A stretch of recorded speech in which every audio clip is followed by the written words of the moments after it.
একটা সময় ছিল কপালে এতটুকু ভাত জোটেনি, তখন বিরিয়ানি খেয়ে দিন কাটাতাম। কিছু কিছু মেয়েরা আছে যারা চাঁদের মতো, যাদের নিজস্ব কোনো আলো নেই, মেকআপের আলোয় আলোকিত হয়।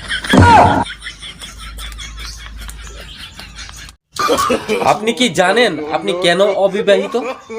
কেননা আপনি বিয়েই করেনি।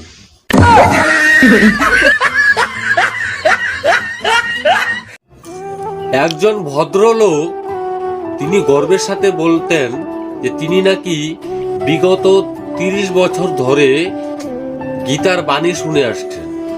কদিন আগে খোঁজ নিয়ে দেখা গেল উনার স্ত্রীর নাম গীতা।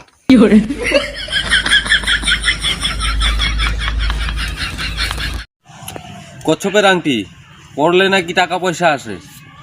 কই, আমি তো পড়েছি, 3 দিন হলো কাজ করি না, কোনো টাকা পয়সা আসেনি। ও কাজ করুক, টাকা পয়সা আসবে। ভাগ্য করে একটা মুড পেয়েছি, কখন যে অন হয় আর কখন অফ হয় নিজেই বুঝতে পারি না।